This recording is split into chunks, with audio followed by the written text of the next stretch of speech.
Maagang dumating si Don Ramon sa ospital. Bawat hakbang niya sa malamig at makinis na sahig ng lobby ay nag-iiwan ng echo sa katahimikan. Puno ng pag-aalala, halos hindi niya maigalaw ang kanyang mga paa, habang naglalakad patungo sa opisina ng kanyang doktor. Sa kanyang isipan, umaasa siyang magbibigay ang doktor ng kahit isang kislap ng pag-asa, ngunit ang kanyang puso ay nababalot ng takot sa maaaring masamang balita. Pagkapasok sa opisina, sinalubong siya ni Dr. Reyes, isang matandang lalaki na may malalim na tingin, at kalmadong boses na nagbigay sa kanya ng kaunting kaginhawaan sa nakaraang mga taon. Ngunit ngayon, ang mga mata ng doktor ay nagpapahiwatig ng isang seryosong tono, na lalong nagpalakas ng kabog sa dibdib ni Don Ramon. "Maupo po kayo, Don Ramon," mahinahon na sabi ni Dr. Reyes, itinuturo ang upuan na nakaharap sa malaking mesa. Umupo si Don Ramon, hinubad ang kanyang mamahaling coat, at pinisil ang mga palad, hinahanda ang sarili sa mga susunod na maririnig. "Diretsuhan na po tayo," panimula ni Dr. Reyes, habang binubuklat ang folder na naglalaman ng mga resulta ng pagsusuri ni Don Ramon. "Ang inyong mga kondisyon, ang sakit sa puso, diabetes, at mataas na presyon, ay hindi nagpapakita ng pagbuti. Sa totoo lang, lumalala pa ito." Tila nabigla si Don Ramon at hindi nakapagsalita agad, subalit ang kanyang mga mata ay nagpapakita ng takot at pag-aalala. "Magtatagal pa po ba ako, Dok?" Halos pabulong niyang tanong, ang kanyang boses ay nanginginig. "Sa kasamaang palad, Don Ramon, kung magpapatuloy ang inyong kalagayan ng ganito, maaaring 1 o 2 taon na lang ang maaari nating asahan," malumanay na sagot ni Dr. Reyes. "Nagawa na natin ang lahat ng posibleng medikal na interbensyon, ngunit ito'y tila hindi sapat." Ang mga salitang iyon ay parang mga sibat na tumusok ng malalim sa puso ni Don Ramon. Napabuntong hininga siya, marahil sa unang pagkakataon, ay nadama niya ang bigat ng kanyang mga desisyon at pamumuhay sa nakalipas na mga dekada. Ang yaman at kapangyarihan na kanyang pinaghirapang makamit, ay walang silbi sa harap ng kamatayan. "Dok, wala na po ba kayong magagawa? Wala na bang ibang paraan?" Desperado niyang tanong, umaasa sa anumang maliit na pag-asa. "May mga bagay tayong hindi maipapaliwanag, Don Ramon. Minsan, kahit ang pinakamahusay na medisina ay hindi sapat para gamutin ang mga sakit na tulad ng inyo," paliwanag ni Dr. Reyes. "Ngunit, hindi naman ito nangangahulugang wala na kayong dapat gawin. Ang positibong pananaw sa buhay, mga pagbabago sa pamumuhay, at ang inyong kalusugan sa pag-iisip ay may malaki ring papel." Tumingin si Don Ramon sa labas ng bintana, pinagmamasdan ang mga puno na kumakaway sa hangin, at biglang naisip niya ang tungkol sa mga magsasakang pinaalis niya, para sa pagtatayo ng mga mall at kondominium. "Paano kung may mga bagay pa akong kailangang itama, Dok? Maaari bang magbigay iyon ng kahulugan sa natitira kong oras?" "Oo, Don Ramon, maaari," sagot ng doktor. "Ang pagbibigay ng kahulugan at layunin sa iyong buhay ay makapagbibigay ng kapayapaan, at maaaring positibong makaimpluwensya sa iyong pisikal na kalusugan. Hindi man ito direktang malulunasan ang inyong sakit, ngunit maaari itong magbigay sa inyo ng mas mataas na kalidad ng buhay, sa mga nalalabi ninyong taon." Nagpaalam si Don Ramon na may mabigat na puso, ngunit may bagong perspektibo, sa kung paano niya gagamitin ang kanyang nalalabing panahon. Ang pag-uusap na iyon ay hindi lamang isang paalala ng kanyang mortalidad, kundi isang paggising sa mga bagay na tunay na mahalaga, hindi ang yaman o kapangyarihan, kundi ang mag-iwan ng positibong marka sa mundo. Paglabas ni Don Ramon sa ospital, nagpasya siyang huwag munang umuwi sa kanyang malawak at magarang mansyon. Ang kanyang isipan ay nababalot ng pag-aalala at mga tanong na nangangailangan ng katahimikan, na hindi kayang ibigay ng mga pader ng kanyang tahanan. Sa halip, pinili niyang magtungo sa isang malapit na gubat, na madalas niyang puntahan noong siya'y mas bata pa, at wala pang mabigat na responsibilidad. Habang naglalakad siya sa makitid na landas ng gubat, ang malamig na hangin, at ang mahinang tunog ng mga dahon na gumagalaw sa hangin, ay unti-unting nagpapagaan sa kanyang damdamin. Ang bawat hakbang ay tila nagpapalayo sa kanya mula sa realidad ng kanyang kondisyon.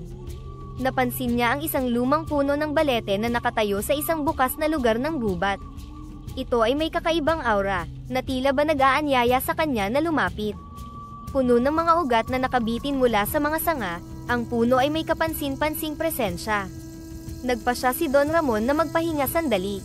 Inilatag niya ang kanyang katawan sa malamig na damuhan sa ilalim ng puno, at pinikit ang kanyang mga mata, hinahayaan ng katahimikan na patahanin ang kanyang pagod na isipan. Habang siya ay nakaupo at nilalasap ang kapayapaan, isang hindi inaasahang bisita ang sumulpot mula sa mga anino ng mga dahon.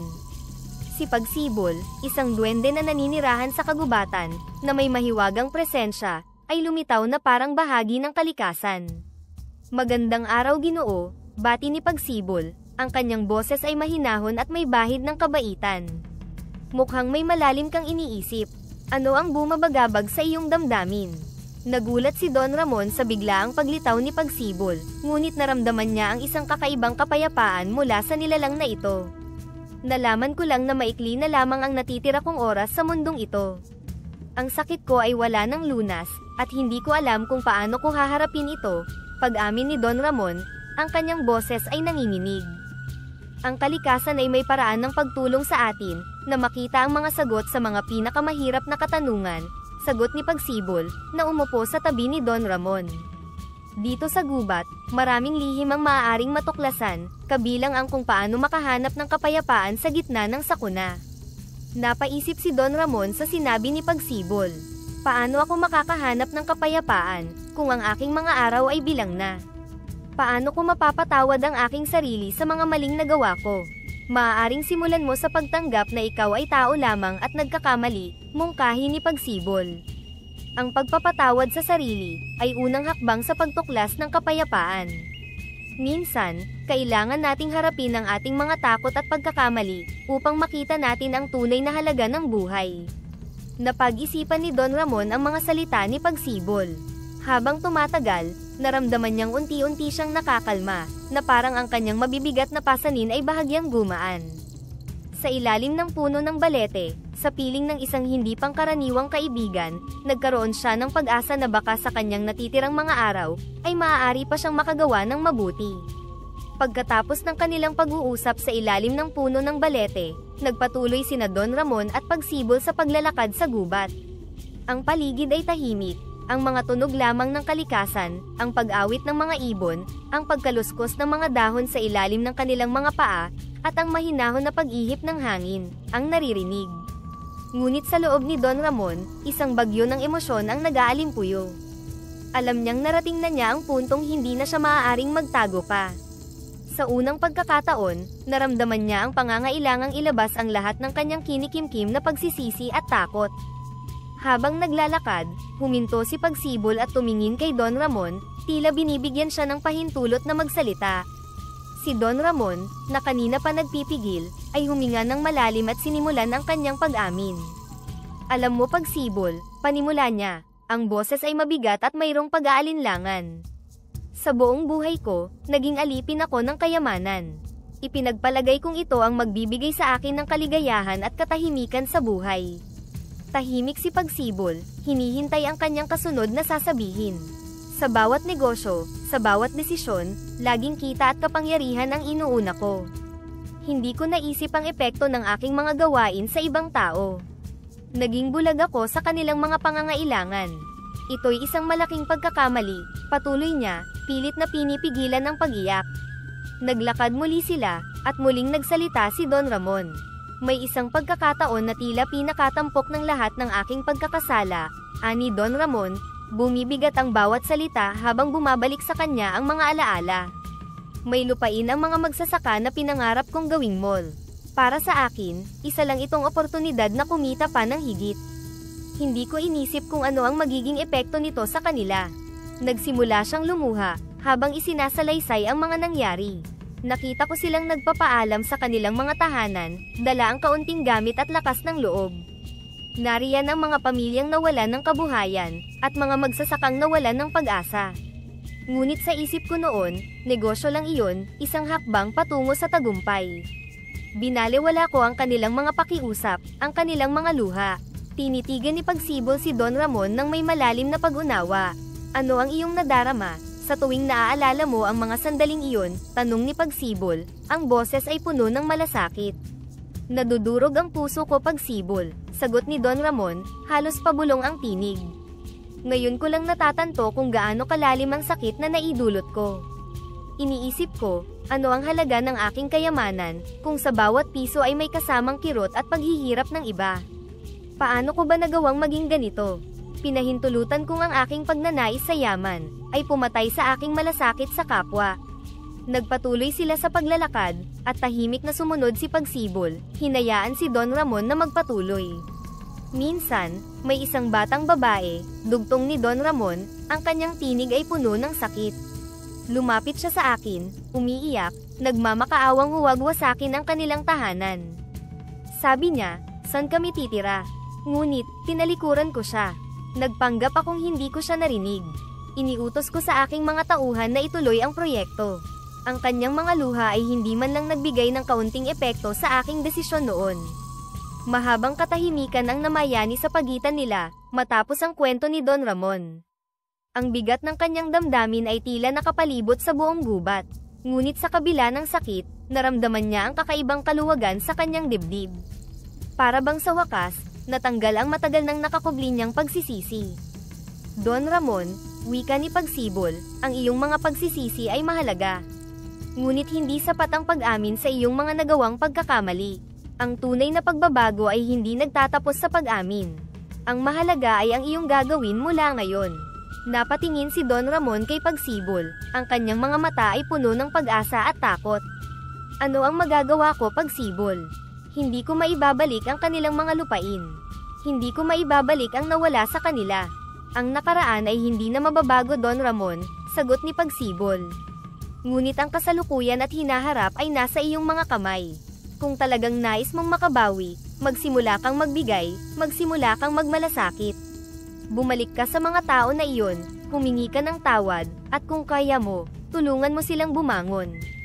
Hindi mo maibabalik ang lahat, ngunit sa bawat maliit na hakbang ay maaaring magbunga ng malaking pagbabago. Tahimik na tumango si Don Ramon, ang kanyang puso ay puno ng determinasyon at pangakong magbabago. Salamat, Pagsibol. Hindi ko alam kung paano magsisimula, ngunit pipilitin kong itama ang aking mga pagkakamali. Kung may natitira pa akong oras, gagawin ko ang lahat para mabawasan ang sakit na naidulot ko. Nagbigay si Pagsibol ng isang maliit na ngiti, puno ng pag-asa. Ang pinakamahalaga ay ang iyong pagnanais na magbago. Huwag kang panghinaan ng loob, Don Ramon. Sa bawat araw na darating, may pagkakataon kang gumawa ng tama. Nagpatuloy silang maglakad, ngunit sa pagkakataong iyon, magaan na ang bawat hakbang ni Don Ramon. Alam niyang mahirap ang kanyang tatahaking landas, ngunit naroon ang pangakong bumangon mula sa kanyang mga pagkakamali. Habang tahimik na naglalakad sa gubat, pinag-isipan ni Don Ramon ang malalim na pag-uusap nila ni Pagsibol. Sa bawat hakbang, pabigat ng pabigat ang kanyang damdamin sa pagharap sa kanyang nakaraan at sa mga pagkakamaling nagawa niya. Subalit kahit papaano, ang presensya ni Pagsibol ay nagbigay sa kanya ng isang kakaibang kapayapaan, isang pakiramdam na hindi niya naramdaman sa loob ng maraming taon. Sa kalagitnaan ng kanilang paglalakad, tumigil si Pagsibol at hinarap si Don Ramon, tila may mahalagang sasabihin. Don Ramon, nakikita ko sa iyong puso ang sinseridad na magbago. Bungad ni Pagsibol, ang kanyang mga mata ay nagsusuri. Dahil dito, susubukan kong kumuha ng prutas ng malapana para sa iyo. Nanlaki ang mga mata ni Don Ramon, isang halo ng pagtataka at pag-asa ang kanyang nadama. Talaga, at para saan ang prutas ng malapana, Pagsibol? Si Pagsibol ay ngumiti ng mahinahon. Ang malapana ay isang sagradong prutas na nabubuhay lamang sa kaharian ng mga duwende. Ito ay may kapangyarihang magpagaling ng malulubhang sakit, ngunit mahigpit itong pinoprotektahan. Hihingi ako ng pahintulot mula sa mga duwende, at ipapaliwanag ko ang iyong sitwasyon. Kung makikita nila na sinsero ang iyong puso, kung paano mo nais baguhin hindi lamang ang iyong kalusugan, kundi pati na rin ang iyong espiritu, magbibigay sila ng prutas para sa iyo. Paano mo makikita o malalaman kung sinsero ang aking puso? Hindi ba mahirap iyon? Tanong ni Don Ramon, bahagyang nag-aalala. Ang mga duwende ay may kakayahang makita ang lalim ng puso ng isang tao, sagot ni Pagsibol. Hindi nila basta-basta ipinagkakaloob ang malapana, ito ay para lamang sa mga tunay na handang sumailalim sa pagbabago. Hindi lamang pisikal kundi mula sa kaibuturan ng kanilang kaluluwa. Kung gayon, ano ang dapat kong gawin? Tanong ni Don Ramon, ang kanyang boses ay puno ng pananabik at kahandaan na harapin ang anumang hamon. Dapat kang maghanda, Don Ramon. Simulan mo nang baguhin ang iyong pamumuhay. Kumain ka ng masustansyang pagkain, iwasan mo ang mga bagay na makakasama sa iyong kalusugan, at higit sa lahat, panatilihin mo ang isang mabuting puso at malinis na hangarin. Ipakita mo sa kanila na tunay ang iyong pagbabago, hindi lamang para sa iyong sarili kundi para sa kabutihan ng lahat ng iyong naapektuhan. Nagpasya si Don Ramon na tanggapin ang hamon. Gagawin ko ang lahat ng iyong sinabi, Pagsibol. Handa akong harapin ang anumang kinakailangan upang mabago hindi lamang ang aking kalusugan kundi pati na rin ang aking buhay. Nakangiti si Pagsibol. Magaling, Don Ramon. Maghahanda ako para sa paglalakbay sa kaharian ng mga duwende. Manalig ka, at higit sa lahat, maging matatag sa iyong mga hangarin. Habang nagpapatuloy sila sa paglalakad pabalik sa landas, nadama ni Don Ramon ang bigat ng kanyang responsibilidad, ngunit kasabay nito ay isang bagong pag-asa. Ang posibilidad ng pagbabago at paggaling, sa tulong ng mahiwagang prutas na malapana, ay nagbigay sa kanya ng lakas na magpatuloy, sa kabila ng mga pagsubok na kanyang kinakaharap. Sa kalaliman ng kagubatan, narating ni Pagsibol ang kaharian ng mga duwende, isang lugar na mistulang nagmumula sa mga alamat at panaginip. Ang mga puno ay mas mataas, ang mga dahon ay kumikislap sa liwanag ng mga alitaptap, at ang paligid ay puno ng mahiwagang enerhiya. Pagdating niya sa entrada ng kaharian, sinalubong siya ng mga bantay na duwende na may mahahabang balbas at maliwanag na mga mata. Dumating ka muli, Pagsibol, bati ng isang bantay na duwende. Ano ang layunin mo sa pagpunta sa ating kaharian? Sumagot si Pagsibol ng may buong galang, ako ay narito upang humingi ng prutas ng malapana, para sa isang tao na nasa bingit ng pagbabago, si Don Ramon. Nakita ko na sinsero siya na magbago, at naniniwala akong may pag-asa pa siyang pagalingin hindi lamang ang kanyang katawan, kundi pati ang kanyang puso. Tiningnan siya ng mga bantay, at pagkatapos ay isinama siya sa loob ng kaharian, kung saan naroon ang puno ng malapana, isang puno na natatangi sa lahat. Sa ilalim ng puno, naroon ang isang duwendeng tagapangalaga, nakaupo at tahimik na nagmamasid. Siya ay may mahabang balbas na puti at mga mata na tila nakakakita ng kaibuturan ng puso, ng sino mang humaharap sa kanya. Pagsibol, anong nais mo sa malapana? Tanong ng tagapangalaga, ang kanyang tinig ay malalim at mayroong karunungan. Hihingi ako ng prutas para kay Don Ramon, sagot ni Pagsibol, buong taimtim. Siya ay isang taong nagkasala ngunit ngayon ay naghahangad ng pagbabago. Nakita ko ang sinseridad sa kanyang puso. Handa siyang harapin ang pait ng malapana upang makapagsimula muli. Tiningnan ng tagapangalaga si Pagsibol ng matagal, na para bang sinusuri ang kanyang mga salita. Pagkatapos ng ilang sandali, tumango siya at itinuro ang mga bunga ng puno. Dahil sa sinseridad ng iyong layunin at ng puso ni Don Ramon, bibigyan kita ng prutas ng malapana. Ngunit tandaan mo, ang prutas na ito ay makapangyarihan lamang, kung tunay na magbabago ang kumakain nito. Ang sino mang hindi tapat sa kanyang layunin ay walang makikitang bisa. Nagpasalamat si Pagsibol at kumuha ng isang sako ng bunga ng malapana.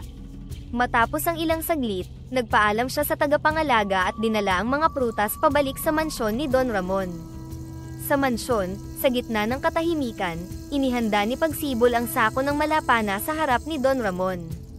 Inilabas niya ang unang prutas mula sa sako at iniabot kay Don Ramon. Ang prutas ay may kakaibang kulay, isang madilim na berde na may bahagyang mga batik ng asul at pula, at ang balat nito ay tila mas makapal at matigas kaysa sa karaniwang prutas.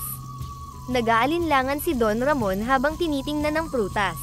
Ito ba talaga ang makakapagpagaling sa akin? Tanong niya, ang kanyang boses ay puno ng pag-aalinlangan. Oo, ngunit hindi lamang ito tungkol sa pagkain ng prutas, paliwanag ni Pagsibol. Ang malapana ay simbolo ng pagbabago. Kailangan mong tanggapin hindi lamang ang pait ng prutas na ito, kundi pati na rin ang disiplina at mga pagbabago na kakailanganin para sa iyong kalusugan. Kung hindi ka seryoso, walang bisa ang malapana sa iyong katawan. Napabuntong hininga si Don Ramon at tinimbang ang prutas sa kanyang kamay. Nagdadalawang isip siya, subalit naalala niya ang bigat ng kanyang mga kasalanan, at ang pagnanais niyang makabawi sa mga taong nasaktan niya. Sa kanyang puso, naramdaman niya ang isang bagong determinasyon na kailangan niyang magsimula ng pagbabago. Dahan-dahan niyang kinagat ang prutas. Sa unang kagat pa lang, nadama niya ang napakatinding pait na tila kumakapit sa kanyang dila at lalamunan. Halos masuka siya, ngunit pinilit niyang lunukin ito. Napakapait, ang sabi niya, halos hindi niya mapigilan ang pagluha dahil sa tindi ng lasa. Paano ko ito kakayanin? Ngumiti si Pagsibol, ngunit mayroong pangunawa. Ang pait ay bahagi ng proseso, Don Ramon. Ang mga pagkakamali mo at ang kapighatian ng iyong puso ay hindi basta mawawala.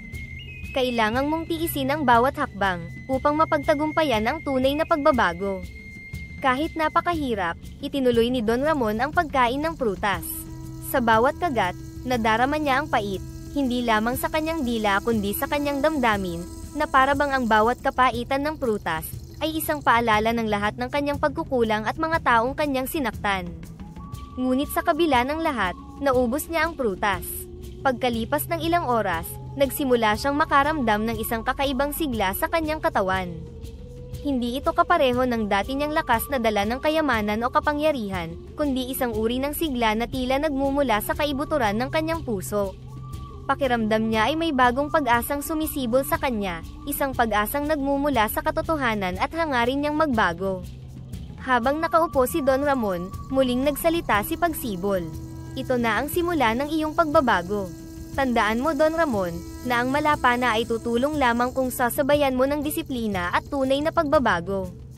Gawin mo ang mga hakbang para sa masustansyang pamumuhay, at higit sa lahat, patuloy mong palakasin ang iyong hangaring makabawi sa mga pagkakamali mong nagawa. Nagsalita si Don Ramon, puno ng bagong determinasyon.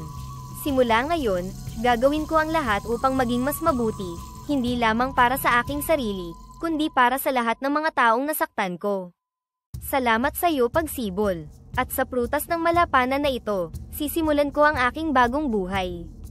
Sa mga sandaling iyon, sa loob ng kanyang malaking mansyon, nadama ni Don Ramon ang isang kapayapaang matagal na niyang hindi nararanasan. Ang pait ng malapana ay naging simbolo ng lahat ng kanyang kailangang baguhin, at ang bagong sigla na nararamdaman niya, ay tanda ng kanyang pag-asa at panibagong simula. Sa papalubog na araw sa labas ng malawak na bintana ng kanyang silid, naupo si Don Ramon na napapaligiran ng mga pagkaing dati niyang kinahihiligan. Ngunit ngayon, ang mga ito'y naging simbolo ng mga pagsubok sa kanyang landas patungo sa kalusugan at pagbabago. Nakatingin siya sa mga plato ng steak at buttered potatoes, mga pagkaing mataas sa kolesterol, na ngayon ay pinalitan ng mga salad na may olive oil at grilled na isda. Hindi madali para sa kanya ang pagbabagong ito. Minsan, napapabuntong hininga siya, tila hinahanap ang comfort na dala ng mga lumang gawi. Hindi ba mahirap, Don Ramon? Tanong ni Pagsibol, na nakaupo sa kabilang dulo ng mesa, pinagmamasdan ng kanyang alaga. Ang pagbabago ay nangangailangan ng oras at pasensya. Mahirap, Pagsibol, lalo na kapag ang katawan mo'y sanay na sa isang partikular na pamumuhay. Sa loob ng maraming taon, tugon ni Don Ramon, tinutusok ang isang piraso ng string beans sa kanyang plato. May mga araw na pakiramdam ko'y hindi ko kayang ipagpatuloy.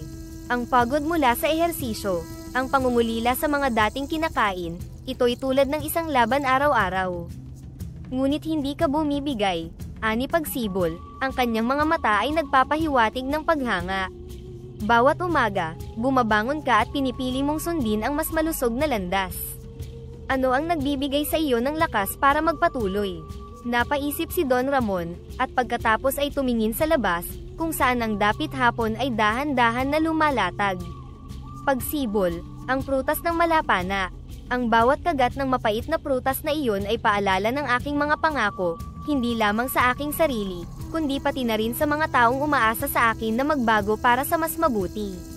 Napangiti si Pagsibol sa sinseridad ng sagot. Ang malapana ay hindi lang prutas, kundi simbolo ng iyong bagong simula.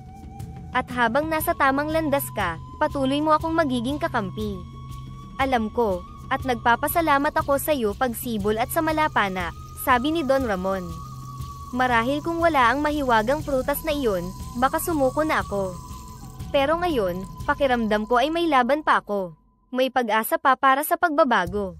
Sa bawat pagsubok, tandaan mo, Don Ramon, na ang tagumpay ay hindi laging nasusukat sa kadalian ng paglalakbay, kundi sa katatagan habang nilalakbay ito, paalala ni Pagsibol. At sa iyong pagsisikap, nakikita ko ang isang taong tunay na nagbabago. Sa pagtatapos ng kanilang pag-uusap, pareho silang nagkaroon ng bagong pag-unawa sa kahalagahan ng disiplina at sakripisyo. Bagamat mahirap, ang proseso ng pagbabago ni Don Ramon ay patuloy na nagbibigay inspirasyon sa kanya upang harapin ang bawat bagong araw na may bagong pag-asa at determinasyon para sa isang mas mabuting buhay. Isang umaga, sa ilalim ng lilim ng mga puno sa kanyang hardin, nagpaalam si Pagsibol kay Don Ramon. Don Ramon, sabi ni Pagsibol, oras na para bumalik ako sa aming tahanan sa gubat. Ngunit alalahanin mo, kung kailangan mo ng tulong, puntahan mo lamang ako sa ilalim ng balete. Napatitig si Don Ramon kay Pagsibol, at sa kanyang mga mata ay may halo ng pasasalamat at lungkot. Pagsibol, maraming salamat sa lahat ng naituro mo sa akin. Hindi ko alam kung paano ko susuklian ang lahat ng kabutihang ginawa mo. Ngumiti si Pagsibol. Ang tunay na sukli ay ang iyong pagbabagong loob, Don Ramon. Ang makitang bumabalik ka sa tamang landas ay sapat na para sa akin. At sa isang iglap, naglaho si Pagsibol, ngunit iniwan ng isang tahimik na katiyakang palaging naroon siya, kung kakailanganin ni Don Ramon ang kanyang gabay. Habang lumilipas ang mga araw, unti-unting bumubuti ang kalusugan ni Don Ramon. Hindi na siya madaling hingalin, at ang bawat hakbang niya ay puno ng bagong sigla. Ang malapana at ang disiplina sa pamumuhay ay nagdulot ng malaking pagbabago sa kanyang katawan, ngunit higit sa lahat, nagkaroon din ng pagbabago sa kanyang pananaw sa buhay. Natutunan ni Don Ramon na maghanap ng kaligayahan sa mga simpleng bagay, ang mga tunog ng mga ibon sa umaga, ang sariwang hangin, at ang tahimik na kagandahan ng kalikasan. Dati, hindi niya ito binibigyang pansin. Ngayon, ang bawat maliit na detalye ay nagbibigay sa kanya ng kasiyahang hindi nabibili ng pera. Isang gabi, habang nag-uusap sila ng kanyang matapat na assistant na si Danny, ipinahayag niya ang kanyang damdamin. Danny, napagtanto kong may mas malalim na layunin pa ako sa natitirang panahon ko. Hindi sapat na nagbago lamang ako para sa aking sarili. Nais kong magbigay ng saya at tulong sa mga taong mas nangangailangan. Nakangiti si Danny, naramdaman niya na sincero ang kanyang amo. Anong klaseng tulong ang iniisip ninyo, Don Ramon? Maraming taon na hindi ko pinapansin ang mga nangangailangan, lalo na ang mga may malulubhang karamdaman, sagot ni Don Ramon. Nais kong magbigay ng tulong sa kanila, lalo na sa mga bata at matatanda na may sakit sa puso. Magbibigay ako ng donasyon sa mga kawang gawa, at bibisitahin ang mga lugar na dati kong hindi binigyang pansin. Natuwa si Danny sa mga plano ni Don Ramon. Napakagandang layunin niyan, Don Ramon. Sigurado akong maraming tao ang matutulungan natin, at mas marami ang magkakaroon ng pag-asa dahil sa inyo.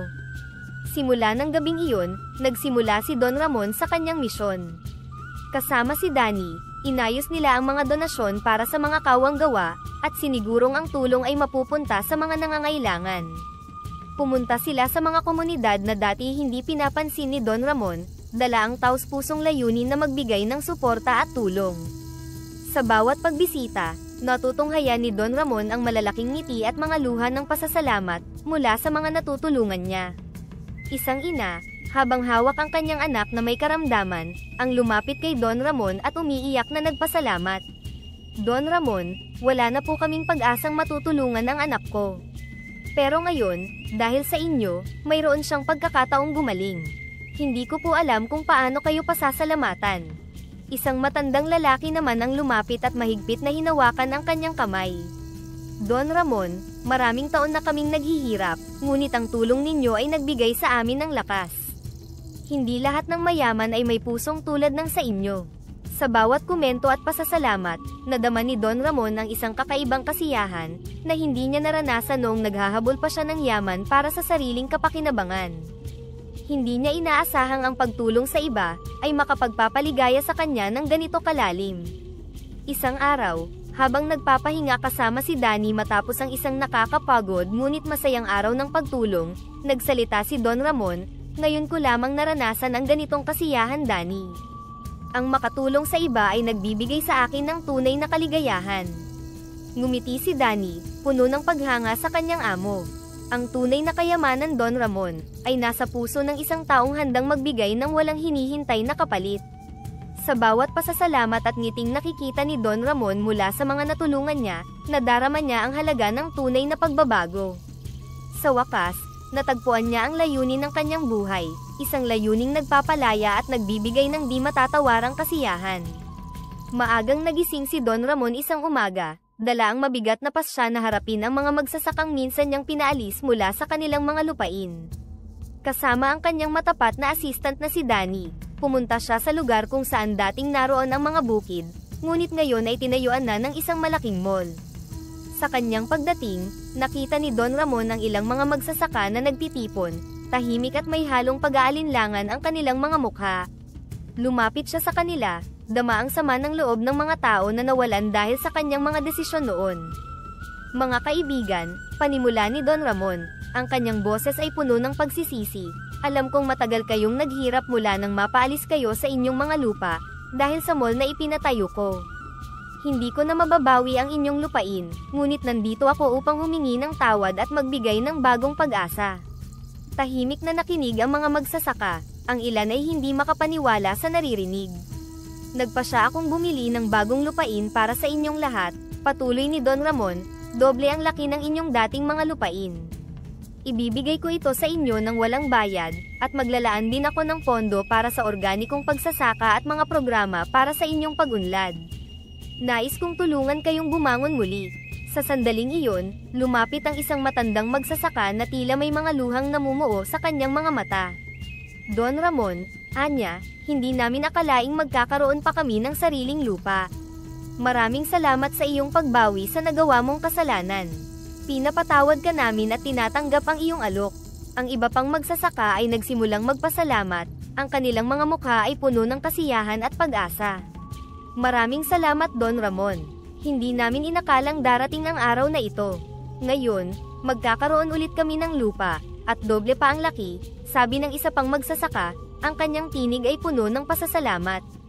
Habang nakikinig sa kanilang mga salita, nadama ni Don Ramon ang isang kaluwagan sa kanyang puso.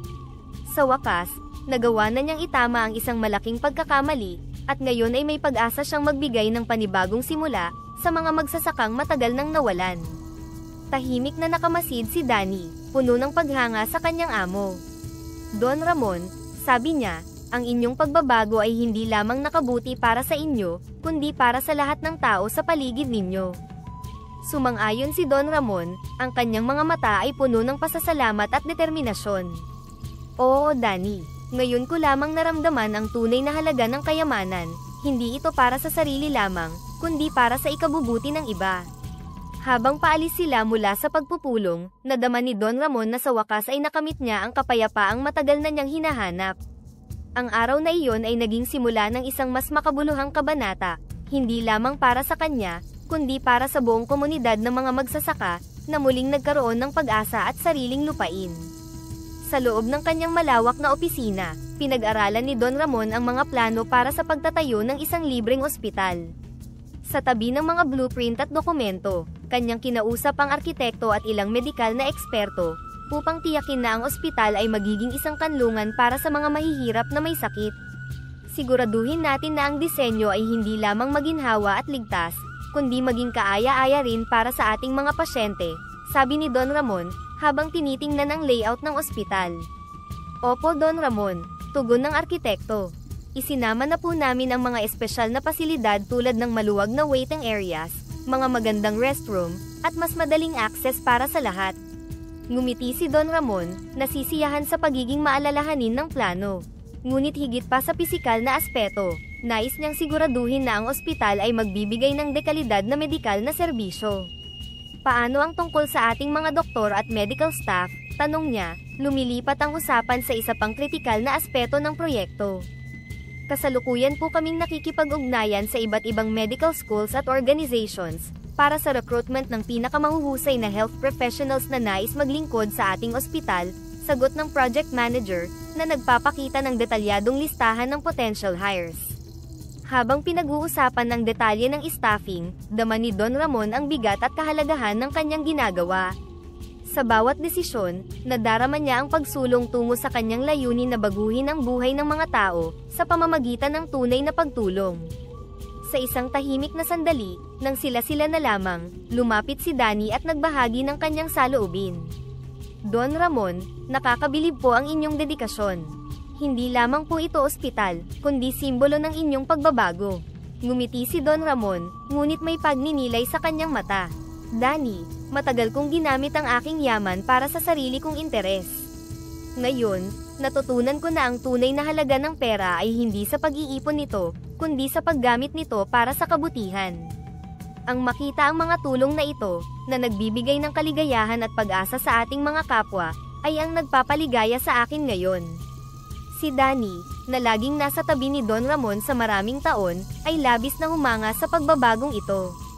Iba na nga po kayo, Don Ramon. Mas marami pa kayong matutulungan ngayon. Nang matapos ang meeting, nag-iwan si Don Ramon ng mga instruksyon para sa final touches ng ospital.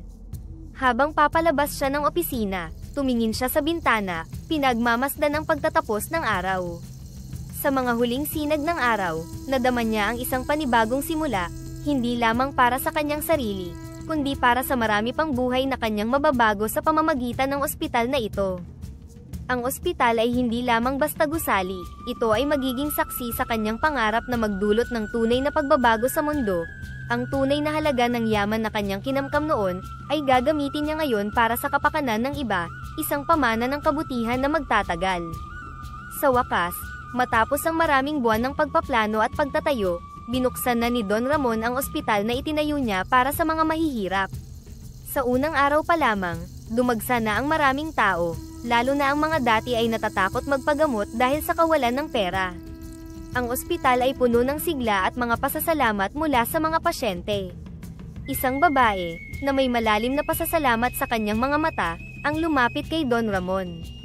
Don Ramon, ang laki ng pinagbago ninyo. Salamat po sa pagkakataong ito. Dati, natatakot kaming magpunta ng ospital dahil wala kaming pera para magpagamot. Ngayon, may pag-asa na kami. Nakangiting tinanggap ni Don Ramon ang pasasalamat ng babae. Walang anuman, iyan ang dahilan kung bakit natin itinayo ang ospital na ito. Para makatulong sa mga nangangailangan. Sa kanyang paglalakad sa ospital, isang matandang lalaki na nakaupo sa wheelchair ang nagpahayag ng kanyang pasasalamat. Don Ramon, dati-rati iniisip kong hindi na ako makakakita ng doktor sa natitira kong mga taon. Ngayon, hindi lamang ako nagkakaroon ng regular na check-up, nararamdaman ko rin ang pagmamalasakit ng mga tao dito. Salamat sa bagong simula. Ang mga salita ng pasasalamat ay nagpatuloy habang siya ay namamasyal sa ospital. Isang pamilya na may 3 anak, lahat ay may iba't ibang medikal na pangangailangan, ay lumapit din kay Don Ramon. Don Ramon, ang laki ng pinagbago mo, sabi ng ama. Salamat sa pagkakataong ito. Ang ospital na ito ay hindi lamang pader at bubong, kundi isang tahanan ng pag-asa para sa amin. Sa mga sumunod na araw, nagpasya si Don Ramon na sumailalim sa isang medical check-up. Bagamat ramdam niya ang pagiging mas malakas at malusog, nais niyang masiguro ito sa pamamagitan ng mga laboratory test. Sa kanyang pagbisita sa ospital, sinalubong siya ni Dr. Reyes, ang Chief Medical Officer ng ospital. Magandang umaga, Don Ramon. Handa na po ang lahat para sa inyong check-up. Habang naglalakad sila papunta sa examination room, napag-usapan nila ang mga pagbabagong naidulot ng ospital sa komunidad. Maraming mga pasyente ang nagpapasalamat, Don Ramon.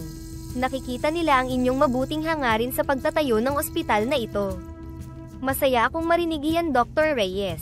Ang makita ang positibong epekto nito sa ating mga kapwa lalo na sa mga mahihirap, ay ang tunay na nagbibigay sa akin ng kaligayahan, sagot ni Don Ramon, habang naglalakad ng may kagaanan sa kanyang mga hakbang. Pagkatapos ng ilang oras, lumabas ang mga resulta ng kanyang laboratory test. Si Dr. Reyes, na may bahagyang pagkagulat sa kanyang mukha, ay iniharap ang mga resulta kay Don Ramon. Lahat ng inyong tests ay lumabas na normal, Don Ramon. Ito'y hindi pangkaraniwan lalo na sa isang taong may edad na katulad ninyo at may kasaysayan ng mga sakit. Napangiti si Don Ramon, nakaramdam ng kumpirmasyon sa kanyang mga pinaghirapan. Nakakatuwa naman. Salamat, Dr. Reyes. Ramdam ko nga ang pagbabagong ito, at masaya ako na makita itong napatunayan ng mga laboratory test. Habang naglalakad palabas ng ospital, nadama ni Don Ramon ang kasiyahan hindi lamang sa kanyang personal na kalusugan, kundi sa malaking tulong na naibibigay ng ospital sa mga nangangailangan. Ang araw na ito ay hindi lamang isang kumpirmasyon ng kanyang kalusugan, kundi pati na rin ng kanyang layunin sa buhay, ang maglingkod at tumulong ng walang hinihintay na kapalit. Sa kanyang regular na pagdalaw sa puno ng balete, muli niyang nakita si Pagsibol. Sa tuwing nagkikita sila, may dala siyang prutas ng malapana, na tila ngayon ay nagiging mas matamis sa bawat kagat, isang palatandaan ng kanyang tunay na pagbabago. Habang kumakain ng prutas, tumingin si Don Ramon kay Pagsibol at ngumiti. Pagsibol, ang lasa ng malapana ay hindi na tulad ng dati. Hindi ko na nararamdaman ang pait. Sa halip, matamis na siya para sa akin ngayon. Ngumiti si Pagsibol, puno ng pangunawa. Don Ramon, ang malapana ay sumasalamin sa kalagayan ng iyong puso. Ang pait na dati mong nalalasahan ay galing sa iyong nakaraang mga kasalanan at pag-aalinlangan. Ngayon na nagbago ka, ang malapana ay nagiging simbolo ng iyong bagong buhay, ang tamis ng paggawa ng kabutihan at pagtulong sa iba. Natahimik si Don Ramon, ang mga matay nagliliwanag sa pag-unawa. Tama ka, Pagsibol. Sa bawat araw, mas nadarama ko ang kasiyahan sa pagtulong ng walang kapalit. Napagtanto ko na ang tunay na kaligayahan ay hindi mula sa yaman o kapangyarihan, kundi sa kung paano mo nagagamit ang iyong buhay para sa ikabubuti ng iba. Nagtagal sila sa pag-uusap, ang katahimikan ng gubat ay nagpapalalim sa kanilang pagninilay. Don Ramon, sabi ni Pagsibol, ang kanyang tinig ay malumanay, naramdaman mo na ba ang kapayapaang matagal mo nang hinahanap? Tumango si Don Ramon, tinatanggap ang tanong ng may buong puso. Oo, Pagsibol, ang kapayapaang ito ay hindi matutumbasan ng kahit anong materyal na bagay. Ang pagpapakumbaba, malasakit sa kapwa, at pagtulong ng walang inaasahang kapalit, ito ang mga aral na ngayon ko lang lubos na nauunawaan. Sa mga sandaling iyon, nadama ni Pagsibol ang tunay na pagbabago sa kanyang kaibigan. Nagtagumpay ka, Don Ramon, sabi ni Pagsibol, na may ngiti ng kasiyahan. Ang iyong pagbabago ay isang halimbawa na ang bawat tao ay may kakayahang magbago, basta't bukas ang puso't isipan. Sa wakas, nagpaalam si Pagsibol upang bumalik sa kanyang tahanan sa kagubatan, ngunit alam ni Don Ramon na palaging nariyan ang kanyang kaibigan sa kanyang puso at isipan, bilang gabay sa kanyang patuloy na pagbabago. Habang umaalis si Don Ramon mula sa gubat at muling naglakad patungo sa kanyang tahanan, dama niya ang pinakamalalim na kapayapaang noon ay tila imposibleng marating. Sa paglipas ng panahon, si Don Ramon ay namuhay ng tahimik ngunit makabuluhan. Natutunan niya ang tunay na kahulugan ng yaman, ito ay ang paggamit ng kanyang mga biyaya upang magbigay ng pag-asa at pagmamahal sa mga nangangailangan. Sa huli, iniwan niya ang isang pamana na hindi malilimutan ng panahon, isang pamana ng kabutihan, pagmamalasakit, at inspirasyon para sa mga susunod na henerasyon.